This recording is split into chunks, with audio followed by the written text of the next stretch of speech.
കേരള സംസ്ഥാനത്ത് അതിശക്തമായ ത്രികോണ മത്സരം നടക്കുന്ന ഒരു മണ്ഡലമാണ് തിരുവനന്തപുരം.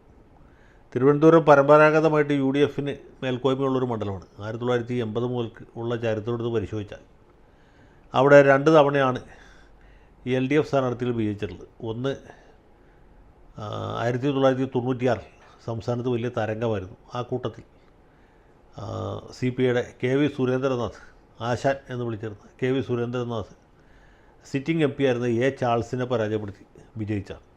പക്ഷേ തൊട്ട് പിന്നാലെ വന്ന തെരഞ്ഞെടുപ്പിൽ സുരേന്ദ്രനാഥിനെ പിടിച്ചേക്കാൻ പറ്റില്ല. അവിടെ K കരുണാകരൻ വന്ന ആ മണ്ഡലം കോൺഗ്രസിന് വേണ്ടിയിട്ടും UDFന് വേണ്ടിയിട്ടും തിരിച്ചു പിടിച്ചു എന്നുള്ളതാണ് ചരിത്രം. പിന്നെ 2004 മണ്ഡലമാണ്. 2004 മണ്ഡലം പ്രശസ്ത പാർലമെൻറ്റേറിയനായ PK വാസുദേവൻ നായർ തിരുവനന്തപുരത്ത് മത്സരിച്ചു. അദ്ദേഹം വിജയിച്ചു. അന്നും ഈ പറഞ്ഞ പോലെ വലിയ ഇടതുപക്ഷ തരംഗമായിരുന്നു. അപ്പോൾ ആ തരംഗത്തിൽപ്പെട്ടിട്ടാണ് PKV ജയിച്ചത്. പിന്നീട് PKVയുടെ അകാലചരമത്തെ തുടർന്ന് തിരഞ്ഞെടുപ്പ് നടന്നപ്പോഴും അവിടെ LDF സ്ഥാനാർത്ഥി വിജയിച്ചു. അത് ഉപതെരഞ്ഞെടുപ്പിലാണ്. അന്ന് വിജയിച്ച സ്ഥാനാർത്ഥിയാണ് പന്ന്യൻ രവീന്ദ്രൻ. ആ തവണ പക്ഷേ DIC-K എന്ന് പറഞ്ഞ പാർട്ടിയുടെ നമ്മുടെ K കരുണാകരൻ്റെയൊക്കെ വലിയ പിന്തുണ ഈ സ്ഥാനാർത്ഥിക്ക് ഉണ്ടായിരുന്നു. അതുകൊണ്ടുകൂടിയാണ് അദ്ദേഹം വിജയിച്ചത്. അപ്പോൾ അത് വെച്ച് നോക്കുമ്പോൾ അങ്ങനെ നോക്കിക്കഴിഞ്ഞാൽ നമുക്ക് ഇങ്ങോട്ട് നോക്കിയാൽ കോൺഗ്രസ്സിന് മേൽക്കോയ്മയുള്ളൊരു മണ്ഡലമാണ്. കോൺഗ്രസ് സ്ഥാനാർത്ഥികളാണ് സാധാരണ ജയിക്കാറുള്ളത്.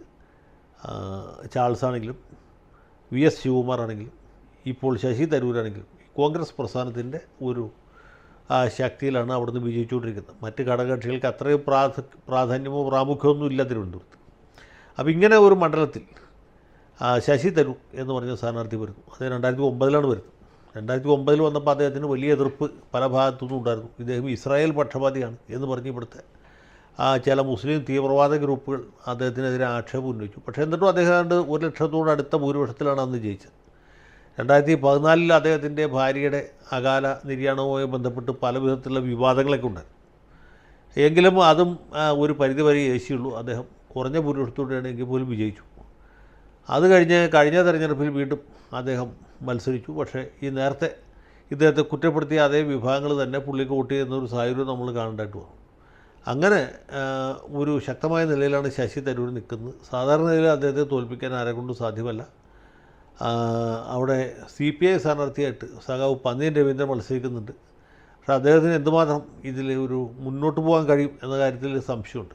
തിരുവനന്തപുരത്ത് BJP സാമാന്യം ശക്തമാണ്. സാമാന്യമൊന്നുമല്ല, സാമാന്യത്തിലും ശക്തമായ ഒരു നിലയിലാണുള്ളത്. അത് കൃത്യമായിട്ട് പറഞ്ഞാൽ 1982 ചാലക്കലാപം മുതൽക്ക് ഇങ്ങോട്ട് BJP ക്രമാനുഗതമായിട്ട് അവിടെ ശക്തി പ്രാപിക്കുന്നതായിട്ട് കാണാം. 1984 കേരളവർമ്മ രാജ BJPയുടെ പിന്തുണയോട് ഹിന്ദു മുന്നണി സ്ഥാനാർത്ഥിയായിട്ട് മത്സരിച്ച് 1,16,000 വോട്ടുകൾ പിടിച്ചു എന്നുള്ളതാണ് ചരിത്രം.